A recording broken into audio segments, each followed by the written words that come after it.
कुछ ही दिनों पहले भारत सरकार के द्वारा मेरा राशन ऐप का एक अपडेटेड वर्जन लॉन्च किया गया। इसको अपडेट करके 2.0 के नाम से स्टार्ट किया गया और इस ऐप के अंदर आपको काफ़ी सारे नए फीचर अब देखने को मिलेंगे। जैसे कि इस ऐप की मदद से आप राशन कार्ड में जो न्यू फैमिली मेंबर है उनको ऐड कर सकते हैं, उनका नाम यहाँ पे जोड़ सकते हैं। आपको यहाँ पे कहीं पे भी जाने की ज़रूरत नहीं है। साथ ही साथ अगर आपको केवाईसी का स्टेटस चेक करना है, आपकी जो राशन कार्ड की केवाईसी है वो हो रखी है या नहीं, उसका जो स्टेटस है वो भी यहाँ पे आप चेक कर सकते हैं। राशन कार्ड को ट्रांसफ़र करना हो या सरेंडर करना हो या फिर किसी सदस्य का नाम राशन कार्ड में से डिलीट करना हो तो इस एप्लीकेशन की मदद से आप कर सकते हैं।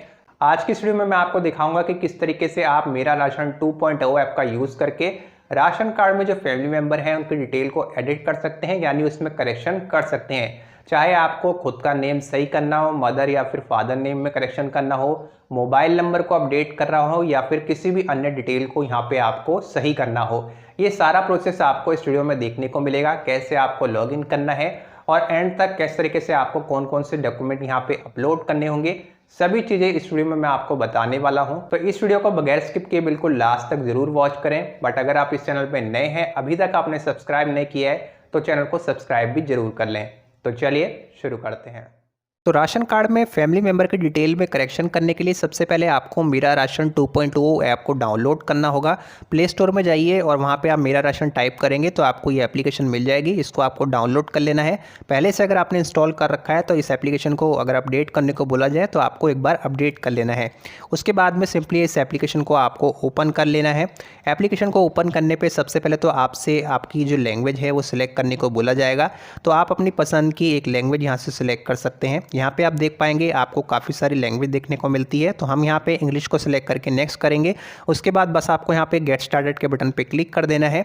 अब यहाँ पे लॉगिन करने के लिए आपको फर्स्ट नंबर पे बेनिफिशियरी यूज़र इस वाले ऑप्शन को सिलेक्ट कर लेना है। उसके बाद में अपना आधार नंबर एंटर करके कैप्चा फिल करके लॉगिन विद OTP इस बटन पे क्लिक कर देना है। उसके बाद में आपके आधार के साथ में जो भी मोबाइल नंबर रजिस्टर्ड होगा उस पर एक OTP आएगा। सिंपली आपको OTP फिल करना है और यहाँ पे वेरीफाई का जो बटन है इस पर क्लिक कर देना है। जैसे यहाँ पे आप वेरीफाई करते हैं आपका OTP यहाँ पे वेरीफाई सक्सेसफुली हो जाएगा। आपको यहाँ पे ओके कर देना है। अब यहाँ पे आपको अपना एक 4 डिजिट का एमपिन क्रिएट करने को बोला जा रहा है। तो आपको क्रिएट नाउ के बटन पे क्लिक कर लेना है। अपना कोई भी पसंद का 4 डिजिट का एमपिन रख सकते हैं। उसके बाद में यहाँ पे आपको नेक्स्ट कर देना है। जो भी एमपिन वहाँ पे आपने एंटर किया था एक बार दोबारा से यहाँ पे री एंटर करेंगे और क्रिएट एमपिन के बटन पे आपको क्लिक कर देना है। अब आपका एमपिन यहाँ पे क्रिएट हो चुका है। आपको यहाँ पे ओके के बटन पे क्लिक करना है। यहाँ पे जो भी परमिशन आपसे मांगी जाए उसको आपको बस अलाउ कर देना है। और उसके बाद में यहाँ पे आपकी देखिए राशन कार्ड से जुड़ी जितनी भी डिटेल है आपको देखने को मिल जाती है। यहाँ पे आप अपने फैमिली मेम्बर की डिटेल में करेक्शन कैसे कर सकते हैं उसके लिए देखिए यहाँ पे आपको मैनेज फैमिली डिटेल इसका ऑप्शन दिया गया है। इस पर क्लिक करके आप करेक्शन कर सकते हैं। कोई भी करेक्शन करना हो, अपना नेम सही करना है, डेट ऑफ बर्थ सही करनी है, मदर नेम, फादर नेम, या अगर आपको अपना मोबाइल नंबर अपडेट करना है तो वो भी यहाँ पे आप कर पाएंगे। तो यहाँ पे आपको सबसे पहले तो मैनेज फैमिली डिटेल इस वाले बटन पे क्लिक कर देना है। उसके बाद में आपके राशन कार्ड में जितने भी फैमिली मेंबर ऐड हो रखे होंगे उनकी सभी की डिटेल यहाँ पे आपको शो करेगी। मुखिया कौन है, साथ ही साथ फैमिली मेंबर कौन है, वो यहाँ पे आप चेक कर पाएंगे। अब यहाँ पे मैं एक चीज़ ज़रूर आपको क्लियर करूँगा कि अगर यहाँ पे आप मुखिया की डिटेल चेंज करना चाहते हैं, यानी जिसके नाम से वास्तव में राशन कार्ड बना हुआ है, यानी जो मुखिया है, उसकी डिटेल को यहाँ पे आप एडिट नहीं कर सकते हैं, क्योंकि यहाँ पे उसके लिए एडिट का बटन आपको नहीं मिलेगा। आप सिर्फ जो भी फैमिली मेंबर ऐड किए गए हैं उन फैमिली मेंबर की डिटेल को ही यहाँ पे एडिट कर सकते हैं। मुखिया की डिटेल को आप यहाँ पे एडिट करना चाहें तो एडिट नहीं कर सकते हैं। तो यहाँ पे हम फैमिली मेंबर की डिटेल को एडिट करेंगे। किस तरीके से करेक्शन करना है वो मैं आपको बता देता हूँ। देखिए यहाँ पे आपको सबसे पहले तो ग्रीन कलर में पेंसिल का एक बटन देखने को मिलेगा। जिसकी भी डिटेल, जिस भी फैमिली मेंबर की डिटेल आपको एडिट करनी है, करेक्शन करना है, उसके लिए यहाँ पे जो पेंसिल का बटन आपको दिया गया बस यहीं पर आपको क्लिक कर देना है। अब यहाँ पे आपको इस तरीके का मैसेज शो करेगा, would you like to update family member, यानी आप अपने फैमिली मेंबर की डिटेल को यहाँ पे एडिट करना चाहते हैं, अपडेट करना चाहते हैं, तो यहाँ पे आपको यस कर देना है। अब यहाँ पे आपकी कोई डिटेल पहले से ही शो कर रही है तो आपको जो 9 स्टेप है वो कंप्लीट करने होंगे। एक एक करके सभी के बारे में बात करेंगे। जैसे कि सबसे पहले आपको पर्सनल डिटेल फिल करनी है। फर्स्ट बॉक्स में आपका जो नेम है, जैसा कि आपके आधार के ऊपर दिया गया है वही नेम यहाँ पे आपको टाइप करना होगा। ध्यान रखिएगा आपके आधार पर जो नेम दिया हो वही नेम यहाँ पे आपको एंटर करना है। उसके बाद में आप अगर अपनी लोकल लैंग्वेज में नेम लिखना चाहते हैं तो लिख सकते हैं, या फिर इस बॉक्स को आप स्किप भी कर सकते हैं, इसमें आपको टाइप करने की ज़रूरत नहीं है। अपना नेम एंटर करने के बाद में यहाँ पे आपको अपना जेंडर सेलेक्ट कर लेना है। ड्रॉप डाउन मेनू को ओपन करके अपना जेंडर यहाँ से सेलेक्ट कर लेंगे। उसके बाद में यहाँ पे आपकी जो डेट ऑफ बर्थ है, कैलेंडर को ओपन करके अपनी डेट ऑफ बर्थ यहाँ से आप चूज़ कर सकते हैं। अगर गलत है तो उसको आप यहाँ से सही भी कर सकते हैं। जैसे आप यहाँ पे अपनी डेट ऑफ बर्थ एंटर करते हैं तो आपकी एज यहाँ पे ऑटोमेटिकली काउंट होकर आ जाती है। उसके बाद में यहाँ पे आपको आपका जो मदर नेम है वो इंग्लिश में टाइप करके लिखना होगा। इसी तरीके से अपनी लोकल लैंग्वेज में मदर का नेम लिखना है। इसी तरीके से आपको जो फादर नेम है इंग्लिश में टाइप करके लिखना है। फादर का नेम लोकल लैंग्वेज में लिखना चाहें तो लिख सकते हैं। उसके बाद में यहाँ पे आपका जो भी मैरिटल स्टेटस होगा, आप मैरिड हैं, अनमैरिड हैं, विडो हैं, डिवोर्स हैं, सेपरेटेड हैं, इस तरीके से यहाँ पे आपको ऑप्शन देखने को मिल जाते हैं। तो आपको एक ऑप्शन को चूज़ कर लेना है। अपनी नेशनलिटी को यहाँ से आपको सिलेक्ट कर लेना है, इंडियन। उसके बाद में आप यहाँ पे नीचे स्क्रॉल करेंगे तो अगर आपके राशन कार्ड में पहले से कोई मोबाइल नंबर रजिस्टर्ड होगा तो वो यहाँ पे आपको शो करेगा। अगर आप उसे चेंज करना चाहें तो चेंज भी कर सकते हैं, यहाँ पे आप एडिट कर सकते हैं। उसके बाद में अपना जो ईमेल आईडी है वो ईमेल आईडी आपको एंटर करके यहाँ पे नेक्स्ट कर देना है। उसके बाद में यहाँ पे आप सेकंड स्टेप में आ जाएंगे जिसमें आपको जनरल डिटेल देनी है, जैसे कि अगर आपके पास में वोटर आईडी कार्ड नंबर या फिर एनपीआर नंबर जो कि नेशनल पॉपुलेशन रजिस्टर नंबर होता है, दोनों अगर आपके पास में अवेलेबल है तो दोनों ही आप टाइप करके लिख सकते हैं। एक अवेलेबल है तो एक लिख सकते हैं। अगर इसे स्किप करना चाहें, नहीं लिखना चाहते तो इसको यहाँ पे आप स्किप भी कर सकते हैं, ये फिल करना मैंडेटरी नहीं है। इसी तरीके से यहाँ पे देखिए आपसे पूछा जा रहा है कि क्या आपके पास में मनरेगा जॉब कार्ड है। अगर आपके पास में है तो यहाँ पे आपको इस बॉक्स पर टिक लगा के अपना जो मनरेगा नंबर है वो इस बॉक्स में आपको टाइप कर देना है। नहीं है तो इसे आपको अनटिक ही रहने देना है।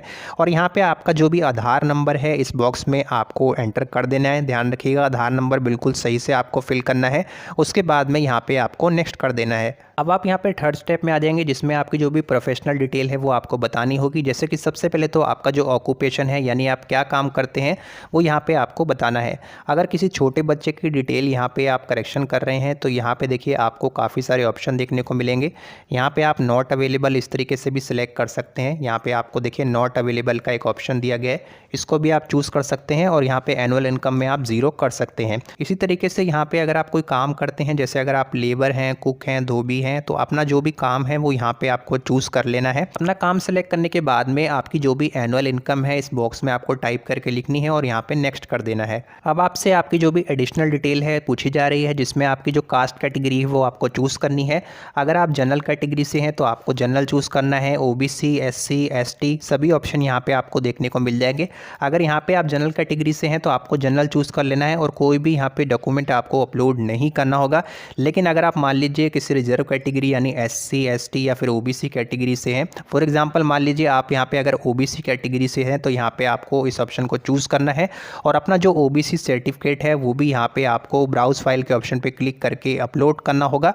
जनरल सेलेक्ट करने पे यहाँ पे आपको कोई भी सर्टिफिकेट अपलोड करने की ज़रूरत नहीं है। अब यहाँ पे आपको बताना है कि आपका जो रिलेशन है एचओएफ के साथ में क्या है, यानी एचओएफ के साथ में, मुखिया के साथ में आपका क्या संबंध है, आप उनके कौन हैं, आप उनके सन हैं, डॉटर हैं। इस तरीके से यहाँ पे देखिए आपको काफ़ी सारे ऑप्शन मिलेंगे, तो एक ऑप्शन आपको यहाँ से चूज़ कर लेना है।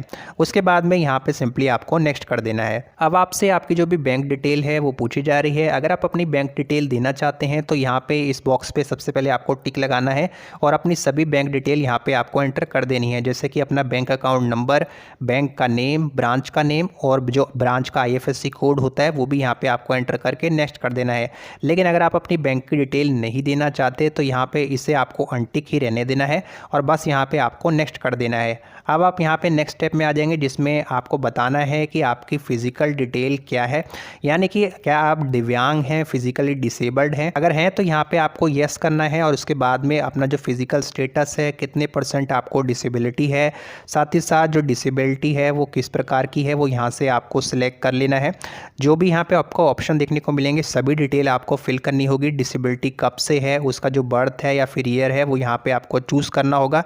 इसी तरीके से अपना जो डिसेबिलिटी का सर्टिफिकेट है वो यहाँ पे आपको अपलोड करना होगा। अगर आप दिव्यांग नहीं हैं, आपको किसी भी तरीके की डिसेबिलिटी नहीं है, तो इस बॉक्स पे आपको टिक नहीं लगाना है, बस आपको नीचे स्क्रॉल करके यहाँ पे नेक्स्ट कर देना है। अब जैसे आप नेक्स्ट करते हैं, आपसे पूछा जा रहा है कि क्या आपको किसी तरीके की गंभीर बीमारी है, तो अगर है तो यहाँ पे आपको येस करना है और उसकी जो भी डिटेल है आपको एक एक करके यहाँ पे लिखनी होगी और यहाँ पे उसका जो सर्टिफिकेट है वो भी आपको अपलोड करना होगा। अगर आपको किसी भी तरीके की जो गंभीर बीमारी नहीं है, क्रिटिकल इलनेस नहीं है, तो यहाँ पे इस बॉक्स पे आपको टिक नहीं लगाना है, आपको यहाँ पे सिंपली नीचे स्क्रॉल करके नेक्स्ट कर देना है। अब यहाँ पे आप डॉक्यूमेंट के सेक्शन में आ जाते हैं जिसमें आपको अपने कुछ दस्तावेज अपलोड करने होंगे। सबसे पहले तो आपका जो भी एड्रेस प्रूफ है वो यहाँ पे आपको देना है, जिसके लिए यहाँ पे आपको काफ़ी सारे ऑप्शन देखने को मिलेंगे।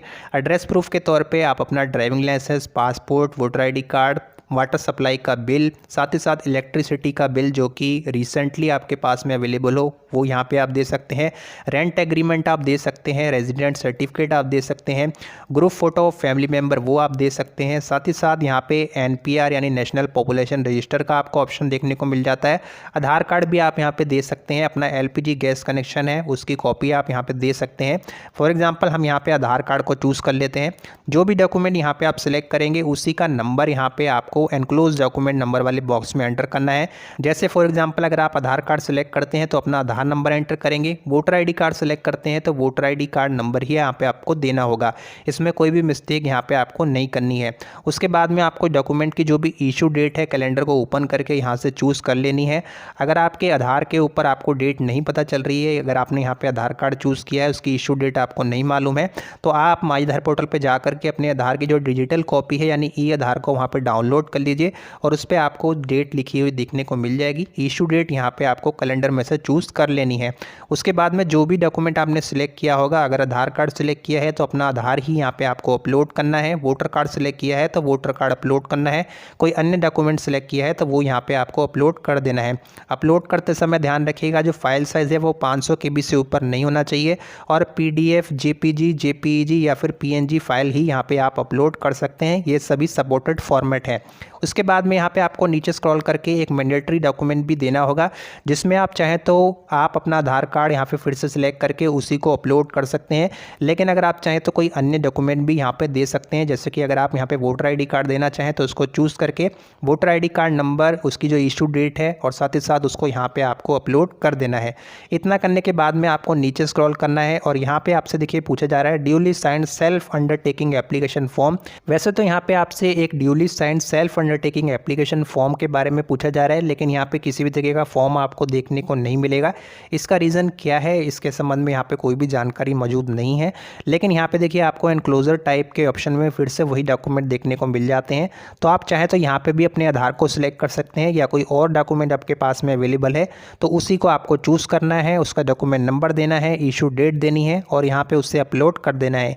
ये तीनों ही डॉक्यूमेंट आप यहाँ पे जब अपलोड कर देंगे तो उसके बाद में यहाँ पे आपको नेक्स्ट का बटन मिलेगा, इस पर आप क्लिक कर देंगे तो आप यहाँ पे लास्ट में 9th स्टेप में यानी आखिरी स्टेप में चले जाएंगे। वहाँ पे आपको टर्म्स एंड कंडीशन को अच्छे से रीड करके लास्ट में एक बॉक्स दिखाई देगा कंसेंट का, उस पर टिक लगा के लास्ट में आपको फाइनल सबमिट कर देना है।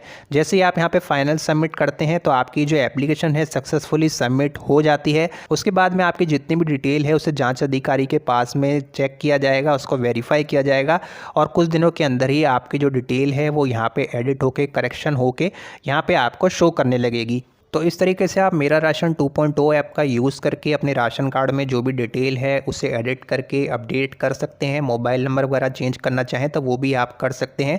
हाँ, घर का जो मुखिया है उसकी डिटेल को यहाँ पे आप चेंज नहीं कर पाएंगे। जो फैमिली मेम्बर ऐड हो रखे हैं राशन कार्ड में उनकी डिटेल को यहाँ पे आप करेक्शन कर सकते हैं। उम्मीद है आज की वीडियो आप सभी को पसंद आई होगी। वीडियो पसंद आई हो तो वीडियो को लाइक ज़रूर कीजिएगा। साथ ही साथ वीडियो से रिलेटेड अगर आपका कोई क्वेश्चन है तो कमेंट बॉक्स में आप ज़रूर लिखिए। तो चलिए आज की इस वीडियो में इतना ही। मैं आपसे मिलूँगा एक और नई वीडियो में। तब तक के लिए जय हिंद, जय भारत।